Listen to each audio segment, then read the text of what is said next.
पहले हनुमान जयंती, राणा सांगा जयंती और अब अंबेडकर जयंती। देश की सियासत में इन दिनों जयंती के नाम पर खूब जोर आजमाइश चल रही है। आज अंबेडकर जयंती है और दलित वोट बैंक की सियासत उफान पर है। उत्तर प्रदेश और बिहार से लेकर दिल्ली तक सारी पार्टियां अपने अपने हिसाब से अंबेडकर के सम्मान की सियासत में जुटी हुई है।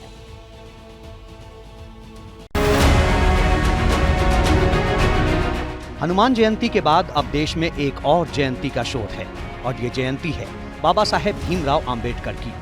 दिल्ली से यूपी और बिहार तक बाबा साहेब के नाम की सियासी धूम मची हुई है। फिर चाहे तीनों राज्यों की सरकारें हों या वहां का विपक्ष, सब अंबेडकर की आराधना में लीन हैं। दलितों की सबसे बड़ी आबादी यूपी में है, इसलिए शुरुआत वहीं से करते हैं। ये लखनऊ के भागीदारी भवन की तस्वीरें हैं, जहां बाबा साहेब का सम्मान करने पहुंचे सीएम योगी आदित्यनाथ ने अंबेडकर के अपमान का मुद्दा उठाया और कांग्रेस की ओर हमले का मुंह मोड़ दिया। बाबा साहब के स्वर्गवास होने पर, उनके महापरिनिर्वाण होने पर उन्हें दिल्ली में अंतिम संस्कार नहीं करने दिया गया। उनका स्मारक कांग्रेस ने नहीं बनने दिया। निशाना कांग्रेस पर नजर दलित वोट बैंक पर। यूपी सरकार की ओर से 14 अप्रैल की तारीख को यादगार बनाने के लिए कई बड़े ऐलान किए गए हैं। भीमराव अंबेडकर की जयंती पर तो यूपी में सरकारी छुट्टी घोषित की गई है। इस दौरान समारोह, विचार गोष्ठी और श्रद्धांजलि से जुड़े कई कार्यक्रम होंगे। मरीन ड्राइव से अंबेडकर पार्क तक भीम पद यात्रा निकाली गई। सभी स्मारकों और प्रतिमा स्थलों पर स्वच्छता अभियान चलाया जा रहा है। सभी प्रतिमाओं पर माल्यार्पण का कार्यक्रम है और 15 से 25 अप्रैल तक जिला स्तर पर बीजेपी कई कार्यक्रम करेगी।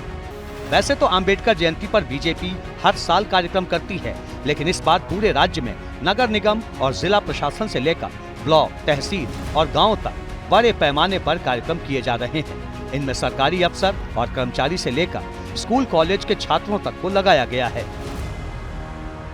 पूरे जनपद में सभी अधिकारियों को भी ये बोला है कि सब जगह जहाँ भी बाबा साहब की मूर्ति लगी है वहाँ पे श्रमदान करें, आज साफ सफाई की व्यवस्था करें और कल जो है इसको भव्य से मनाया जाएगा।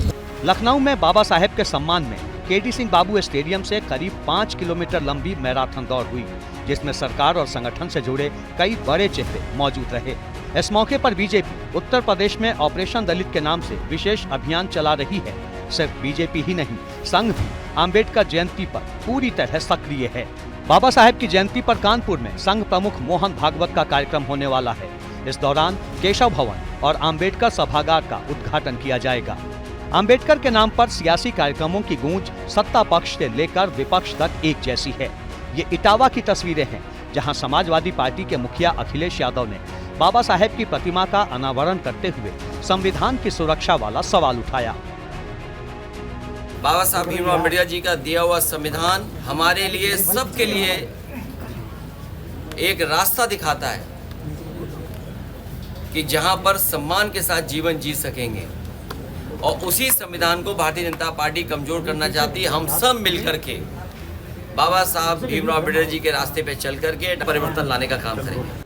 बीएसपी सुप्रीमो मायावती के लिए तो 14 अप्रैल का दिन और भी ज्यादा खास है, क्योंकि इसी दिन बहुजन समाज पार्टी का गठन भी हुआ था। लिहाजा बहन जी भी अंबेडकर और दलितों के सम्मान के सवाल पर मुखर हैं। परम पूज्य बाबा साहब डॉक्टर भीमराव अंबेडकर की जो जयंती है, मैं अपनी व पार्टी की तरफ से पूरे तहे दिल से अपने श्रद्धा सुमन अर्पित करती हूँ। जिन्होंने कदम कदम पर अनेकों कष्ट झेलकर अपनी पूरी जिंदगी इस देश में सदियों से जातिवादी व्यवस्था के शिकार रहे लोगों को आत्मसम्मान व स्वाभिमान की जिंदगी बसर करने के लिए समर्पित की है। जयंत चौधरी की आरएलडी भी दलित वोट बैंक की अहमियत जानती है, इसलिए जयंत भी दलितों के कल्याण की बातें कर रहे हैं। देश बाबा साहब अम्बेडकर जी का ही है। पार्टी के सभी कार्यकर्तागण, क्योंकि पार्टी की विधिवत सदस्यता चलेगी। ये 6 महीने की एक्सरसाइज प्रक्रिया जो 15 अक्टूबर तक चलाई जाएगी। हमने सोचा कि 14 अप्रैल से बेहतरीन कोई दिन नहीं, क्योंकि बाबा साहेब सिर्फ SC/ST की लीडर नहीं है, उनका दायरा उससे बहुत बड़ा है। यूपी में 2027 में विधानसभा चुनाव होने वाले हैं।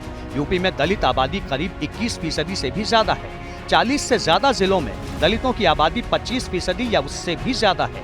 पहले 80% से ज्यादा वोट बीएसपी को मिलते थे, लेकिन पिछले 10 सालों में बीएसपी का दलित वोट बैंक हाशिए पर पहुंच गया।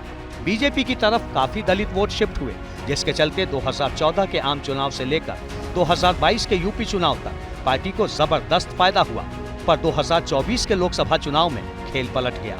पीडीएफ फॉर्मूले के साथ आए अखिलेश यादव और कांग्रेस को इसका जबरदस्त फायदा हुआ। अब एक बार फिर यही वोट बैंक सबके टारगेट पर है। मायावती अपने पुराने वोट बैंक को फिर पाने की उम्मीद में है। अखिलेश यादव को अपने पीडीएफ फॉर्मूले पर पूरा भरोसा है और बीजेपी